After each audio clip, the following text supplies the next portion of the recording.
Estimados amigos, muy buenas noches. Estamos ante una nueva edición de su programa Conversando por el Perú, donde vamos a analizar la realidad ocurrida en la última semana. Semana marcada, sin duda, por dos acontecimientos importantes: las elecciones que se llevaron a cabo el domingo pasado, de carácter regional y municipal, y la realización en nuestro país, en Lima, en concreto, de la 52 Asamblea de la Organización de Estados Americanos. Este es un programa que se transmite por PBO Radio 91.9 FM, la radio con fe, y se retransmite por las redes sociales de la Coordinadora Republicana y el portal La Abeja. Me encuentro, como todas las semanas, con Luciano Reboredo para hacer los comentarios de esta semana, y aprovecho para saludarlo en esta nueva edición de Conversando con el Perú. ¿Cómo estás? Adelante, Luciano. Ángel, ¿cómo estás? Buenas noches. Efectivamente, el tema de la semana ha sido la OEA en Lima, las repercusiones que ha habido, las conclusiones, las sorpresas que nos hemos llevado con algunos temas, y también, como no, las protestas que ha habido de un sector de la sociedad ante este evento. Sí, en realidad hay que pensar que la política internacional, aunque a veces es lejana, tiene consecuencias con lo que sucede en los respectivos países. Y las decisiones que se adoptan no son abstractas, sino tienen un determinado interés. Por eso es que cuando se planteó esta sugerencia por parte de los organismos directivos de la OEA de llevar a cabo esta asamblea en Lima, hubo originalmente un rechazo, una suspicacia legítima, especialmente por el Parlamento, que debía autorizar la misma. En primera instancia, recuerden ustedes, amigos, que ya hace unos meses atrás el Parlamento se negó en una primera votación, aduciendo un asunto de baños, un asunto que tiene que ver pues con los baños neutros. Estos baños neutros, este tema famoso de las opciones de género, etcétera, etcétera, que se querían manifestar. Tema importante pero no decisivo, y eso llevó a que se plantee una reconsideración, y finalmente el Congreso de la República, de modo mayoritario, aprobó esta realización. Pero evidentemente este es un evento que, además de cumplir su agenda general, tiene como objetivo el darle un respaldo al régimen de Castillo, cosa que ya se ha visto, y eso que todavía no tenemos una resolución final, que seguramente la darán a conocer más adelante, incluso ya cuando termine el propio evento, de preocupación por lo que viene sucediendo en el Perú. La OEA siempre se preocupa por los problemas democráticos, y en consecuencia terminará pues haciendo una exhortación, respaldando al gobierno, al Parlamento, y exhortándolos a que se pongan de acuerdo. Entonces, no es una exageración decir por nuestra parte que este acto internacional, al margen de su agenda, que vamos a conversarla después, tenía un objetivo político de corto plazo. Y sin duda Landa, pero sobre todo el canciller peruano en la OEA, Harold Forsyth, y probablemente Manuel Rodríguez que es el embajador peruano en Naciones Unidas, han incentivado para que se lleve a cabo esta reunión con el objeto de poder justamente producir este efecto político. El hecho ya que Castillo se vea como estadista, con corbata, hablando a otros países, y haya recibido palabras generosísimas del secretario general de la OEA, el señor Almagro, ya pues es una especie de aval. Mientras aquí lo estamos catalogando de todo, el mundo internacional, el mundo ilustrado, lo saluda, lo respalda, y bueno, ¿qué te parecen las declaraciones de Almagro, que las hemos escuchado y las hemos comentado? Bueno, ¿no? Sí, Almagro ya no es la primera vez, Ángel, que viene al Perú a lavarle la cara a Castillo, ¿no? A echarle un salvavidas. También respaldó a Vizcarra. También. Ah, claro. En momentos de crisis. Y también, hay que recordarlo, también en su momento le echó flores nada menos que a Chávez, ¿no? A quien llamó un estadista ejemplar en un momento. De talla mundial, dijo. De talla mundial, y que había puesto Hispanoamérica, Latinoamérica en la vitrina del mundo, etcétera, ¿no? Entonces, este señor Almagro es amigo de los gobiernos de izquierda, de las dictaduras, hay que decirlo por su nombre, y cada vez que aparece tiene este tipo de de performances, ¿no? En el caso del Perú ha venido y ha dicho que la función de Castillo en el tema agrario es ejemplar, sí, ¿no? Lo cual ya es un disparate, pues estamos sufriendo las consecuencias de un mal manejo de la agricultura, y dice Almagro que cada vez que viene al Perú lo ve mejor, sí, y que Castillo ha hecho un manejo ejemplar de la agricultura. Entonces nos damos cuenta que acá hay todo un tinglado, hay un manejo perfectamente armado para, insisto, lavarle la cara y ponerlo en vitrina adecuadamente a Castillo. Y es lo que se ha logrado, ¿no? Yo evidentemente veo que Castillo y el gobierno salen fortalecidos de, sí, claro, de esta semana de trabajos con la OEA en Lima, y ese sería un primer objetivo político que han logrado este tridente de agentes de la caviarada que trabajan internacionalmente, que tú has mencionado, ¿no? Que son Landa, Forsyth y Rodríguez Cuadros, que curiosamente también ahí hay otro incidente increíble, ¿no? Renunciaron, ¿te acuerdas cuando entró Rodríguez Mackey a la Cancillería? Sí. Y luego retiraron su renuncia y volvieron a sus cargos. Y lo pusieron a Landa. Y lo pusieron a Landa otra vez, ¿no? Que es el que había estado antes. Y entonces ahí se ve que hay toda una articulación que tiene que ver con el manejo de esta política internacional y que finalmente está funcionando bien, ¿no? La OEA está cumpliendo con ese papel de dar respaldo a estos gobiernos progresistas latinoamericanos. Sí, sí, hay que decir con toda claridad. Antes se decía en los años 60, ¿no? Y sobre todo los cubanos, Che Guevara, un famoso discurso en Punta del Este en los años 69, mal no recuerdo, decía que la OEA era el patio trasero del imperialismo yanqui, ¿no? De los yanquis, sí. Y efectivamente la OEA terminó sacando a Cuba, una serie de cosas, ¿no? Y permitió algunas cosas irregulares de intervención en otros países. Pero eso es historia, eso ha sido verdad, pero ya no es así. Hoy día ya no es el lugar donde Estados Unidos impone su hegemonía, ni mucho menos. Estados Unidos es uno más, inclusive tiene una presencia un poco periférica. El gran protagonista en los últimos tiempos de la OEA ha sido Venezuela, con la creación del ALBA, y que ha tenido una mayoría de países que le ha permitido poner a determinados secretarios generales, entre ellos Almagro. Almagro, para conocimiento de los amigos que nos escuchan, es uruguayo, él ha sido canciller durante la época del gobierno de Tavares, ¿no? Es un personaje vinculado al Frente Amplio. ¿Qué cosa es el Frente Amplio? Es la coalición de los partidos izquierdistas, muchos de ellos cuyos orígenes son de tipo violentistas y terroristas. Me estoy refiriendo a los Tupamarus de Raúl Sendic en los años 70, que pusieron en jaque la estabilidad democrática de ese país. Y por cierto, produjeron después una reacción autoritaria, un gobierno violento, ¿no? Una dictadura, porque claro, una cosa como que lleva a la otra, ¿no?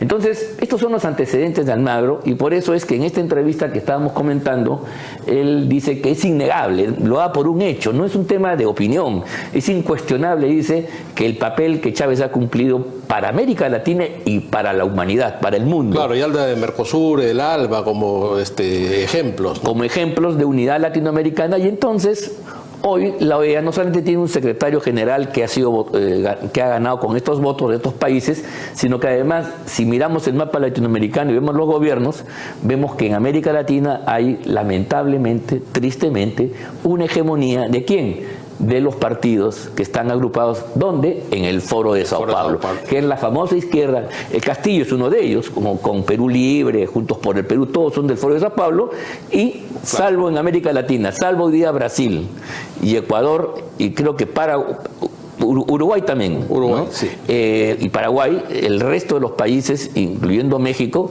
están en esta onda, y hablar de muchos países en esa órbita todos, ¿no? Igual hay varios países en América Central, con Nicaragua a la cabeza, que están en esta dimensión. Entonces, la OEA no es un foro pues independiente, no es un espacio neutral. De ahí que cualquier acción que lleve a cabo.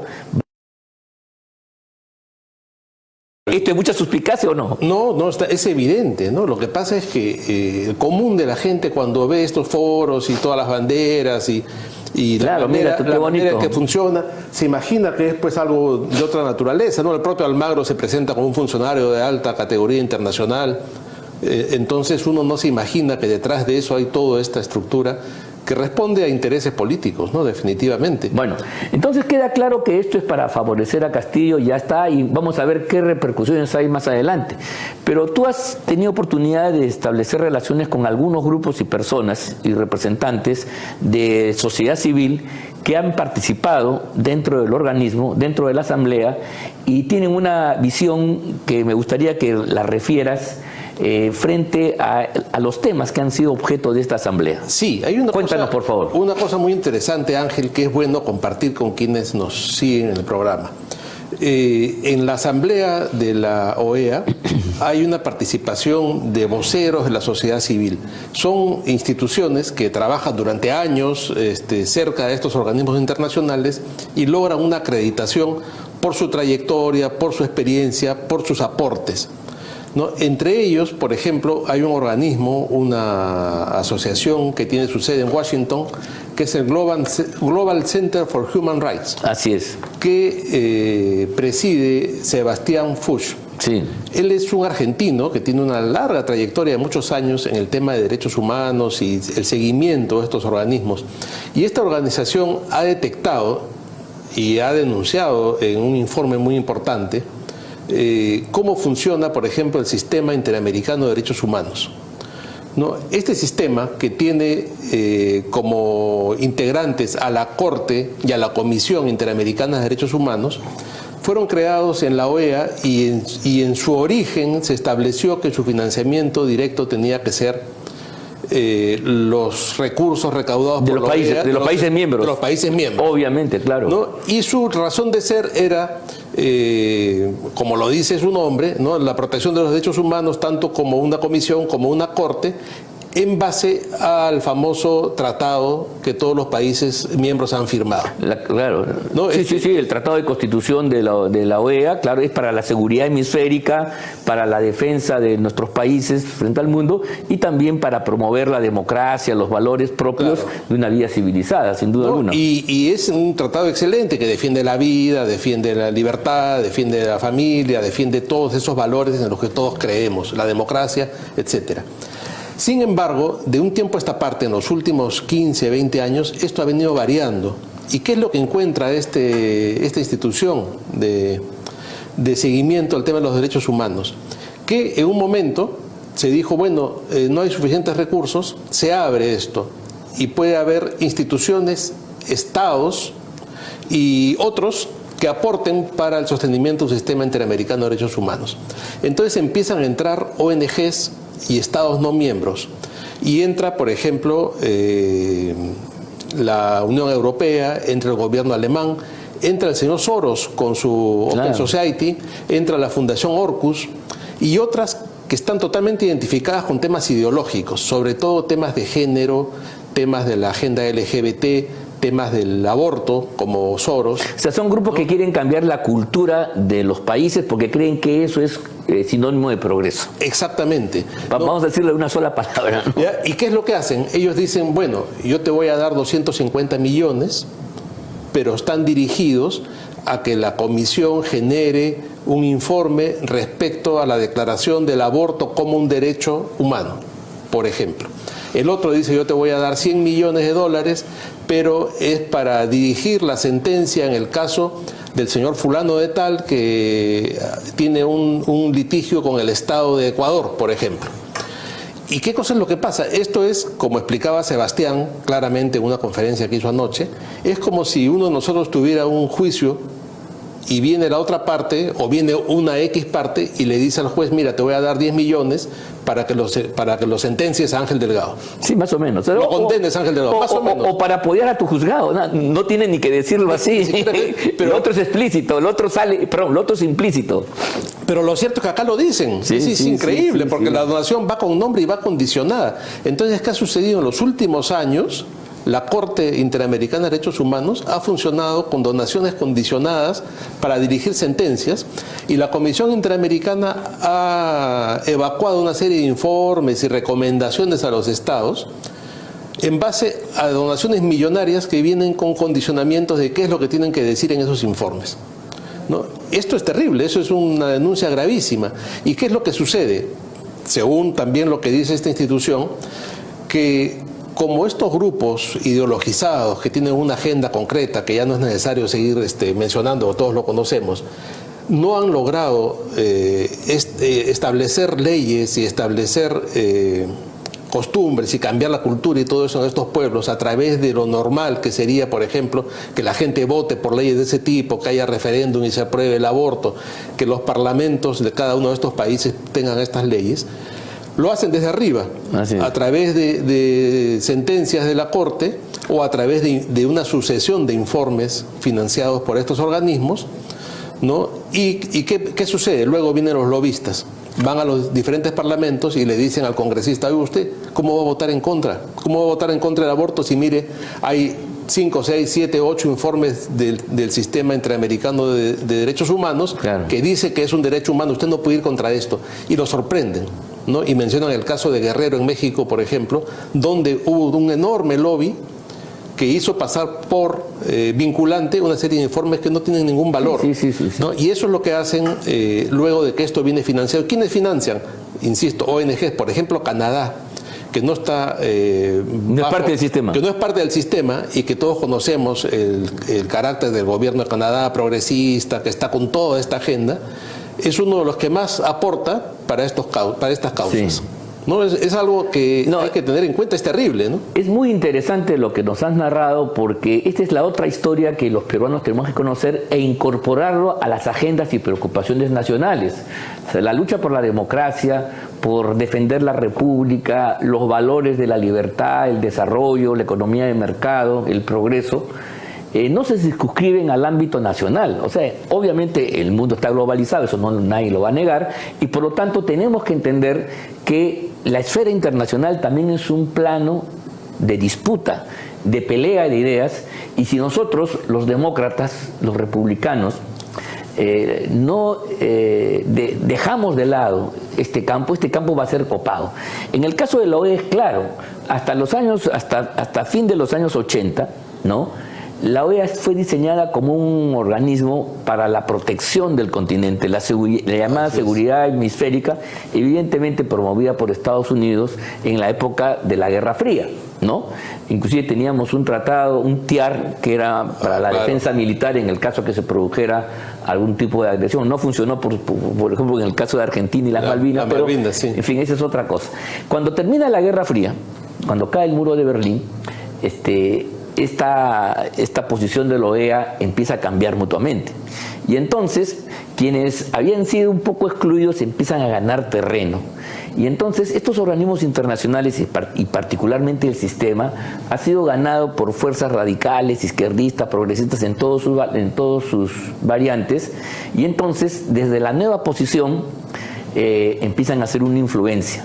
Ya no es la OEA para defender a los países, los estados, la soberanía, la no intervención, ¿no? Sino es una OEA ahora preocupada por el desarrollo interno de cada país. Entonces ha variado el énfasis. Antes era crear condiciones para que cada país ejerza su autodeterminación y tome sus decisiones sin injerencia de ningún tipo, basándose en el principio de la no intervención, de la doctrina Estrada y otras que son parte de la tradición del derecho internacional americano, latinoamericano con concreto. Pero no, ahora al contrario, en el mundo globalizado, los organismos internacionales, que son los encargados de darle forma al sistema, han dado un paso aparentemente chiquito, pero ahora se preocupan por el desarrollo, se preocupan por las poblaciones, se preocupan por la calidad de vida, y entonces cada vez más empiezan a gravitar en decisiones que, de acuerdo a las reglas originarias, debían corresponderle a los estados, a las organizaciones y a los pueblos de cada país. ¿Te das cuenta? Eso es esa es la gran variación. Y entonces ahora nos quieren decir cómo tenemos que actuar, qué tenemos que enseñar a nuestros niños, cómo tenemos que enfrentar los problemas de salud, cómo tenemos que relacionarnos. ¿Te das cuenta? Y entonces esto es grave. Ahora bien, una cosa más. Como el sistema internacional está formado por países, entonces no hay todavía, aunque esa es un poco la lógica de ellos, crear un gobierno mundial, ¿no? y la Unión Europea es un prototipo de eso que ya ha fracasado en Europa, pero crear un gobierno, un gobierno supranacional que tenga capacidad gubernativa, entonces ingiera directamente en los países pasando por la soberanía y los gobiernos de cada uno.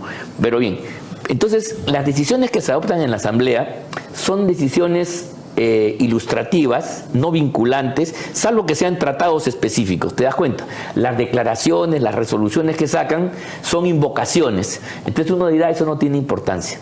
Pero se ha desarrollado una rama distinta, ¿no? Que, digamos, ha pasado inadvertida y que todos la hemos saludado, que es la generación de organismos internacionales con competencias jurisdiccionales. O sea, con funciones judiciales, para decirlo de modo más exacto. ¿Te das cuenta? Mientras que la OEA, que es un parlamento, no puede aprobar ninguna decisión que obliga al país, para los casos concretos, el sistema de justicia interamericano sí tiene la posibilidad de sentencias y además, para proteger los derechos fundamentales, porque la Corte es una Corte de Derechos Humanos, fundamentalmente con los derechos humanos ampliados a todos los campos, porque ya no es el derecho humano a la libertad, a la vida, en fin, aquellas cosas que nos conciernen, y está bien, yo se defienda, y que me parece bien que incluso se defiende internacionalmente, pero ya tú llegas pues a los derechos ecológicos, a los derechos de cualquier naturaleza, generas una expansión irracional de derechos que te permite ingresar directamente en la vida de los países, ¿te das cuenta? Y condenar sus políticas y meterte en la toma de decisiones políticas. Entonces muchas veces tenemos sentencias que, como tú bien has señalado, empiezan a orientar y empiezan a marcar, que además, al ser vinculantes, muchas de ellas te obligan a ti a transformar tu legislación interior. Entonces, en el Perú, por ejemplo, voy a poner, y quiero terminar, podemos estar en contra del matrimonio gay como país, ¿te das cuenta? Pero una sentencia de la Corte podría obligar, y entonces pasa por encima del Código Civil, que establece que el matrimonio es entre hombre y mujer, y sobre la conciencia y sentimiento de nuestro pueblo, y te impone una cosa desde afuera, que va a transformar y va a tener impacto en la vida interna. ¿Te parece? Solo una cosa más sobre este tema. El documento preliminar para la Asamblea establecía en uno de sus puntos que no se debía tener en cuenta conclusiones que estuvieran en contra de la legislación y la constitución de los países miembros. Es decir, si había algo que estaba en contra de nuestra constitución, no lo tendríamos que tener en cuenta. Y el representante peruano, Harold Forsyth, pidió que se quite ese párrafo del documento preliminar. Ese ha sido uno de los aportes del Perú en esta asamblea. O sea, renunciar a nuestra legislación y a nuestra constitución para que toda esta avalancha de ideas foráneas se apliquen directamente sin ningún tipo de matiz. Terrible, terrible, realmente. Bueno, entonces, esto es un tema, un asunto realmente grave y preocupante, ¿no? Y la tendencia es que en los próximos años se incremente. Entonces, los futuros demócratas, las personas que lo están escuchando y quieren que el Perú tenga pues un desarrollo conforme a nuestras tradiciones, a nuestra forma de ser, a nuestro estilo de vida, en fin, a lo que decidimos democráticamente, ¿no? Vamos a tener un frente internacional absolutamente adverso. Estos organismos que nacieron para proteger a los estados, ¿no?, de cualquier amenaza foránea, de los imperialismos, de la expansión soviética, del fascismo en otra época, hoy hacen suya un conjunto de políticas que ellos las consideran maravillosas, por cierto, ellos tienen esa su visión, y entonces, como son maravillosas, se consideran que tienen la autoridad moral para implementarlas, casi por la fuerza, coactivamente, a través de los procedimientos jurisdiccionales. Y esto es una cosa grave, pues. Maravillosas y bien financiadas, como hemos visto. Bueno, y claro, el trabajo aquí que ha hecho el Global Center for Human Rights, y aquí tengo este documento que yo creo que todos deberíamos conocer, es justamente el desenmascaramiento. Esto ni siquiera es un tema de altruismo, esto es un tema de billete. Bueno, está en su página web, lo pueden descargar. Sí, vamos a dar en la parte final la regla para que ustedes, amigos, puedan acceder a este importantísimo documento. Y hemos llegado a la final de la primera parte, se nos ha hecho corto porque estos temas dan para más, dan para mucho, y volvemos luego de los comerciales del caso.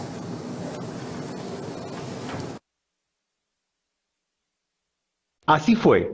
La Subcomisión de Acusaciones Constitucionales del Congreso puso fin a la más nefasta patraña contra el régimen democrático constitucional, porque aprovechando el deceso de 2 jóvenes, sin una investigación en serio, se confeccionó un relato tendencioso para inculpar a 3 autoridades que asumieron el gobierno luego de sancionarse la inmoral conducta del coimero Martín Vizcarra por un vasto consenso parlamentario. Con la denuncia archivada, se disipa el discurso panfletario construido por la cúpula estatal y la gran prensa obsecuente para esconder los crímenes de Vizcarra e imputar golpismo a una transferencia constitucional del poder.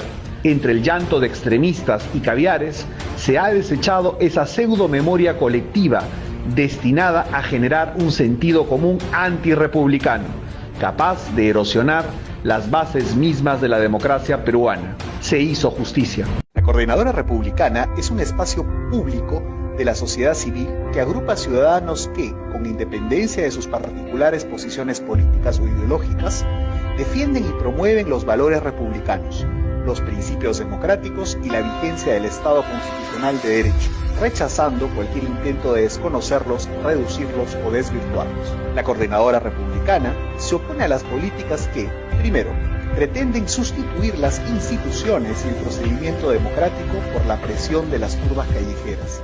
Segundo, propician y alientan la nefasta práctica de judicializar y criminalizar la actividad política. Tercero, promueven un pensamiento único y totalitario, contrario a nuestra tradición, valores familiares y libertad de conciencia.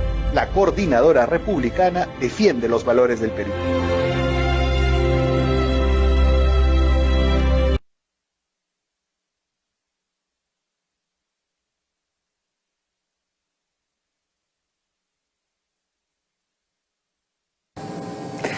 Estimados amigos, volvemos nuevamente a Conversando con el Perú. En esta oportunidad tenemos la entrevista con nuestro amigo Edgardo del Pomar. Él, además de ser un gran amigo de mucho tiempo atrás, ha sido un destacado regidor de la Municipalidad Metropolitana de Lima, entonces conoce por dentro el monstruo que nuestro nuevo alcalde, flamante él, don Rafael López Aliaga, va a asumir. Y además es un hombre preocupado, interesado, abogado él por los temas del derecho municipal, y entonces hemos creído que nadie mejor que él para poder evaluar los resultados de estas elecciones. La primera pregunta es, ¿qué te parece el panorama una vez ya pasado una semana de los mismos? ¿Te ha sorprendido los resultados? ¿Cómo crees en Lima, pero sobre todo también a nivel? Empecemos por una visión nacional y luego concluimos en la ciudad capital, ¿te parece? Bien. Muchas gracias. Ante todo, un saludo a ustedes y gracias por la invitación. Yo creo que no ha sorprendido mucho el caso, por ejemplo, de esas elecciones a nivel nacional en el ámbito regional, por ejemplo, ¿no? Porque es más de lo mismo, o sea, es un conjunto de movimientos regionales que aparecen en cada proceso electoral. En esta oportunidad, según datos del Jurado Nacional de Elecciones, se han presentado aproximadamente 88 movimientos regionales. Y obviamente la mayoría de los que han ganado en regiones son de esos movimientos regionales y muy pocos partidos. ¿Tienen la hegemonía?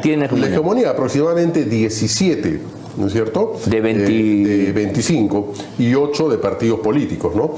Entonces, en algunos casos, porque también me han hecho unas entrevistas de provincias, los amigos de provincias sienten que ese es un éxito, o sea, qué bueno que se han derrotado a los partidos nacionales, pero creo que para la política nacional y en general para la política y para el sistema de partidos eso no es muy bueno, ¿no? Porque sigue ese fraccionamiento, sigue esa participación de los aventureros y los mercaderes de la política, porque ellos llegan sin historia, sin un ideario, sin objetivos, sin visión de desarrollo de la región, están 4 años normalmente para cometer tropelías y robos y después desaparecen, ¿no es cierto? Si no, revisemos las crónicas policiales y judiciales y vamos a ver cómo es que la mayoría de esos dirigentes, de esos gobernadores que han nacido en los movimientos regionales y que proceden de las canteras de la izquierda, terminan procesados, sí, pues, juzgados y muchos presos. El gran contingente de procesados sale de ahí. Por supuesto, de manera que eso no debería alegrarnos, pero sí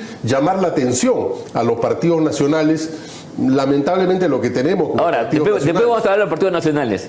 Luciano. Ahora, este proceso de que cada vez hay más movimientos regionales y que sucede esta situación lamentable que estás describiendo, ¿ya parece irreversible o volverán los partidos tradicionales? Como las oscuras golondrinas. O volverán las oscuras golondrinas. Los grandes A partidos. colgar sus candidaturas en los balcones de los partidos. Así es.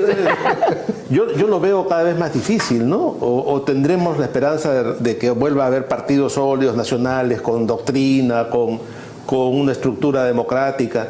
¿Eso es posible o ya Yo creo que sí, en la medida que realmente de los que en este momento tenemos en el escenario político y con presencia en el Parlamento, estos dirigentillos, porque eso es lo que son, ¿no es cierto?, puedan tal vez transferir a algún miembro de su partido que tenga una visión diferente y seria del reto, del destino y la obligación y el compromiso con el Perú de los partidos, y entonces se dedique a hacer formación, a tener una visión de país, a no vender los cargos, sino que a privilegiar la meritocracia y en consecuencia darle al Perú autoridades, varones y mujeres del mejor nivel. Entonces, en la medida que eso suceda, pues las cosas van a cambiar. Y estos partidos históricos como el APRA y el PPC, espero que también logren su reinscripción y vuelvan a las fuentes y también postulando a los mejores hombres y mujeres. Pero al mismo tiempo tienen que todos reconectarse, reengancharse, restablecer su relación con los sectores populares, con la gente que es la que tiene necesidad y que finalmente para quien se debe gobernar. Lo que ha pasado en los últimos 30 años es que los partidos se han ido alejando de la sociedad, del pueblo, de la mayoría que sigue teniendo necesidades de vivienda, de los servicios públicos de electricidad, del gas, del internet, ¿no?, de la titulación, etcétera. Obviamente salud y educación, para concentrarse en esos temas, digamos, que a la población no le interesan mucho, ¿no? Los debates constitucionales, en fin, las vacancias y en los municipios las revocatorias, ¿no es cierto? Pero han perdido de vista ese rol tan fundamental de ser una correa de transmisión entre la necesidad, la demanda y la aspiración del pueblo ante quien detenta el poder del Estado, es decir, la titularidad en el Ejecutivo. Muy bien, muy bien. Luciano, te has hecho una pregunta decisiva y yo estoy pensando mientras la desarrollaba aquí Edgardo, el proceso de degradación política, esta fagocitación, porque es fragmentar, pues, sí, es dividir, ¿no?, de la vida política expresada en estos momentos regionales que algunos lo ven como positivos. ¿Será reversible algún día o no? Claro, tú, Edgardo, haces una apuesta en positivo y me parece bien, hay que trabajar para eso, pero al mismo tiempo hay que reconocer la enorme dificultad. Los movimientos regionales se sienten felices porque ellos que expresan la localidad, la región en forma viva contra las burocracias capitalinas. El discurso centralista esta vez contra los partidos, ¿no?, que según ellos se dirigen en Lima, cosa que no es cierto, porque mira tú, el Partido Aprista Peruano tuvo su fuerte localización en el norte del país, claro, ¿no? Y hay muchos otros partidos cuyos dirigentes han sido provincianos. Fernando Belaúnde de Reacción Popular, sus principales cuadros nacen de Arequipa. Entonces, no es verdad lo de la capital, pero en fin, ese mito, ¿quién lo quita? Bien, entonces, ¿es posible o es irreversible? Lo único lo que le falta a los movimientos regionales para acabar ya con la política nacional y convertirnos en una diáspora, en un rompecabezas sin armar, es que se les permita poder lanzar listas al Parlamento Nacional. El día que eso hagan, desaparecen los partidos políticos. Y no me extrañaría que una forma perversa de liquidar el sistema político sea esa. O sea, al revés, darle más poder y permitir que directamente los movimientos regionales elijan sus representantes al Parlamento Nacional. ¿Ya? Porque para lo único que sirve hoy día el partido es para elegir al Parlamento, porque en las elecciones regionales y municipales su presencia realmente es minoritaria. ¿Cuál es el problema de esto? Tú lo has dicho, pero yo quiero repetir. No se puede hacer política, ¿no?, desde una perspectiva local. Toda política superior es nacional, el conjunto. Y un pueblo, un país, una local, una región, para que tenga desarrollo tiene que verse en el conjunto. Entonces, la necesidad de una visión de conjunto, una visión total, una visión nacional es imprescindible. No se puede dejar de lado, porque si no tú destruyes esto que se llama país. El Estado se fagocita, se fragmenta. Es inaceptable. Y sin embargo, estas reformas de porquería de los tuestas y compañías, los lagartos Vizcarra, están caminando hacia eso. Le ponen dificultades inmensas a los partidos, claro, pero facilitan así una alfombra roja para que proliferen los movimientos regionales. Y hay algo más, ¿no? Los nuevos partidos, entre comillas, que han logrado una representación nacional, son partidos sin doctrina, sin una visión del país. Ese es el otro tema. Sin una identificación ideológica, ¿no? Como es el caso de Podemos Perú, Somos Perú, o el partido de Acuña. El partido de Acuña, ¿no? Que se fundamentan en una importante inversión, en un respaldo económico y en alguna figura carismática por ahí, pero no hay más, ¿no? Sí. Los grandes partidos en el sentido político tradicional es verdad. Si tú ves el mapa, tú dices, el nuevo sistema de partido está APP, Podemos, el Frente Esperanza y Avanza País. Ese es el nuevo sistema de partidos. Me caigo de espaldas. ¿Y qué representa? Y Somos Perú, me olvidé de Somos Perú. El partido del lagarto, ya el colmo de los colmos. Sí, pues, pero... Ese es el nuevo sistema de partidos del Perú post-independiente. Hay una gran responsabilidad, pues, ¿no? En el Congreso anterior, mejor dicho, el Congreso liquidado por Vizcarra, que tenía la mayoría fujimorista, ¿no es cierto? No se paró ahí, ¿no? Que también actuaron con una gran debilidad e irresponsabilidad. Se dejaron someter, ¿no? Porque los caviares pueden plantear lo que le dé la gana, ¿correcto? Pero depende de los parlamentarios, sobre todo los que todavía dependían esa oportunidad de partidos serios o casi serios, de plantarse firmes y no estar pensando en la tribuna, sino lo que le conviene al país.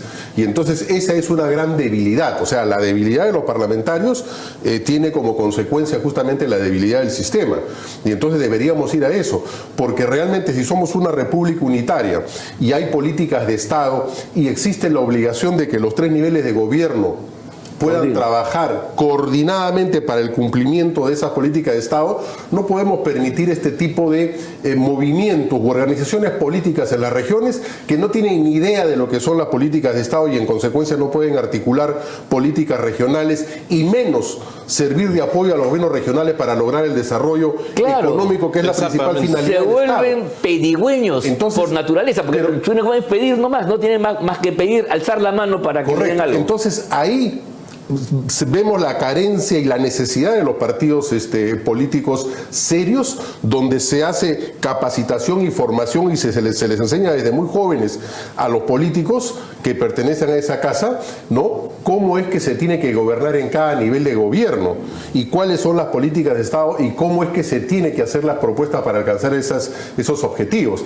Entonces estamos en medio de la nada, ¿correcto? Y ahí hay que enderezar.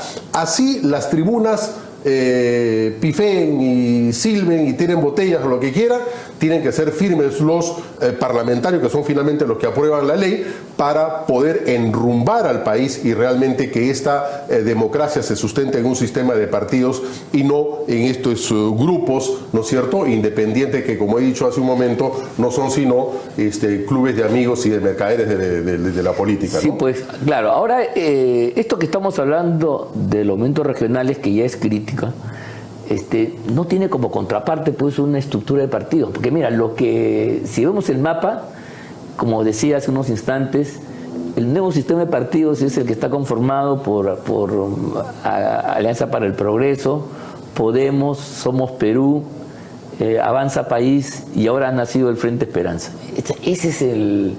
Esa es la alternativa a los movimientos regionales. Mira tú en qué estamos, ¿ah? O sea, es bien grave. Y son partidos, la verdad, como tú lo habías señalado, Luciano, son partidos de etiqueta. A ver, en el lenguaje anglosajón norteamericano, le dan cash all, casa todo, atrápalo todo. O sea, es como estas compactadoras de basura que recogen todo entra, lo meten, ¿no? Van reciclando, o sea, lo que hay en no entran, o sea, no hay ninguna definición ideológica y además es importante que no la haya, porque si tú quieres postular a tal cosa, tú buscas en qué carro te subes y mientras el carro sea más neutro, más vacío, mejor. No tienes que comprometerte con ninguna idea previa, ni mucho menos. Por eso tenemos candidatos a alcaldes que han pasado por esos tres partidos en las últimas 3 elecciones. Sí, pues el Aita Forsyth, por ejemplo. Claro, ha estado en los 3, creo. Ha estado, claro, en Somos Perú, se fue Ese estuvo antes. Estuvo ese dio Nueva Unidad Nacional. pero luego postuló por otro partido para la presidencial, no postuló por Somos Perú. En el caso de La Molina tenemos al señor Surek, que ha pasado por los tres, ¿no? Y la gente vota igual, ¿no? Y no pasa nada, ¿no? Entonces, porque son lo mismo, son etiquetas recicladas. Eso, no te dice nada. La necesidad de imponer o agregar a la ley de partidos políticos que postular a los cargos de elección popular, los militantes deben tener una antigüedad mínima de 5 años, salvo obviamente los partidos nuevos. Cuando tú le pongas una antigüedad mínima, corta justamente el oportunismo de muchos, de esos que paran saltando de partido en partido. Pero ¿sabes lo que va a pasar? Que la nueva playa de caudillos que quieren aspirar se van a ir pues a los nuevos partidos, ¿te das cuenta? ¿Te das cuenta? Ese es el gran problema. Pues, sí, claro. O sea, siempre hay a la ley hecha la trampa. Probablemente organizan otro partido. Aquí hay una perversión de fondo, ¿no? ¿Te das cuenta? Sí, yo estoy de acuerdo con lo que tú dices, pero es una solución un poco formal, ¿te das cuenta? La reforma de Vizcarra tiene mucho que ver en este tema, pues. No, es fatal. Y no solamente Vizcarra fue el que la promovió, los congresistas del Congreso anterior efectivamente flaquearon. Pero la teoría es de Tuesta y esa banda nefasta, Caviar, que lo hace pensando... Tuesta y los notables. Porque Vizcarra y compañía, los congresistas se asustaron, qué sé yo, es increíble, pero hay gente que sí sabe. Y la verdad es que este desastre, contra lo que algunos creen, no es universalmente visto como una cosa negativa. Para mucha gente es una gran cosa. Es el escenario perfecto para, por ejemplo, para que no se forme una fuerza política compacta, de ningún tipo. Segundo, porque si tú eres empresario y quieres hacer negocio con el Estado, en lugar de tener una estructura con la cual dialogar y conversar como corresponde, tienes tú personajes chiquillos que te los metes al bolsillo con un almuerzo, con una dádiva, con una compra. Entonces se favorece la corrupción, porque no hay ninguna de esta gente tiene una visión de un proyecto. Yo no digo que no participe en la actividad privada, pero el estadista tiene que decir: yo quiero hacer esta pista. Ya no se dice eso. La pista te la plantea el empresario en función a su interés y te la vende como un proyecto de conjunto. Así nos vendieron un poco la transoceánica para no... O sea, era los intereses de Brasil, de Odebrecht, de tener sus salidas, pero no hubo por parte del Perú un instituto de planificación que dijera: no, las pistas que el Perú requiere para articularse es, por ejemplo, una carretera que atraviese perpendicularmente los Andes, paralela a la Panamericana, pero que cruce por toda la sierra y que articule todos los pueblos que están en ese territorio. ¿Te das cuenta?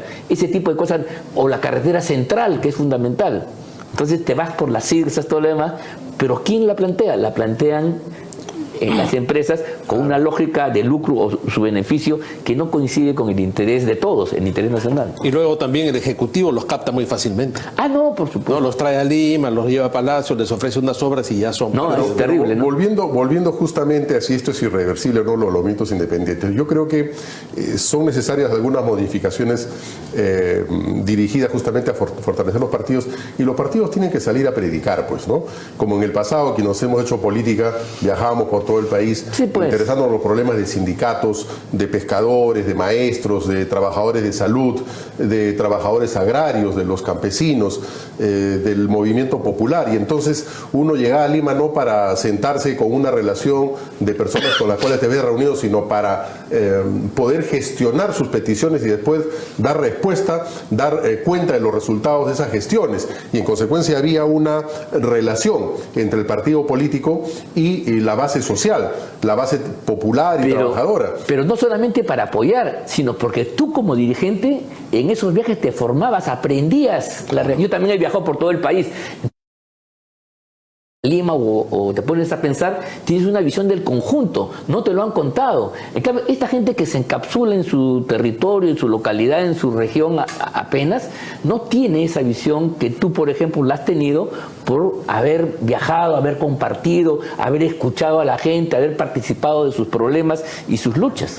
Esa es la gran diferencia. Pero claro, y eso te permite además... Tienes otro tipo de dirigentes. Pero por supuesto, porque te sientes comprometido con la necesidad y la demanda, por ejemplo, en integración vial, ¿no es cierto?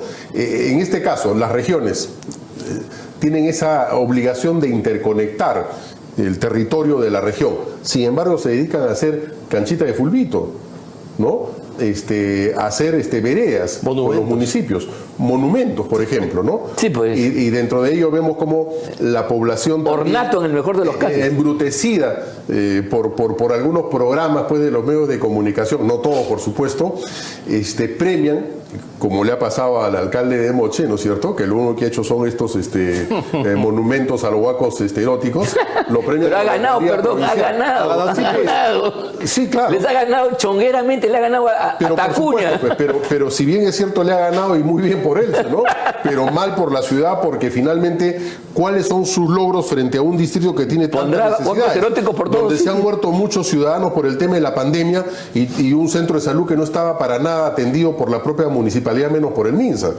En consecuencia, esa es pues la desgracia justamente del país de tener tanto movimiento independiente que lleva gente impresentable, sin conocimiento, sin visión, a estos cargos que son necesarios para mejorar la vida y las condiciones. Mire, eso lo ha graficado de los ciudadanos. Muy bien, ¿no? Eso es un gráfico de la realidad, el tema de Moche. Pero por supuesto, entre otros que ya fueron gobernadores y han sido reelectos, como en el caso, me parece que va a pasar a la segunda vuelta, pero el caso del vencedor de las elecciones en Piura, ¿no es cierto?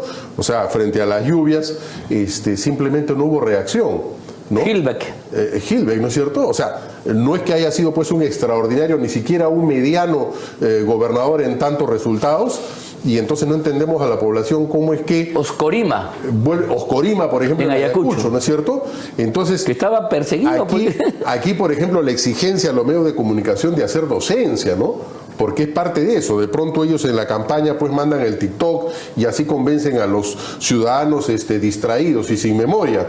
Pero hay un rol fundamental que muchos de los medios de comunicación han abandonado, que es hacer docencia también cívica con la ciudadanía, ¿no? Importante, porque todos tenemos que empujar el carro dirigido hacia el desarrollo del país y no solamente los políticos serios, ¿no? Que por cierto, muy pocos hay en el país ahora.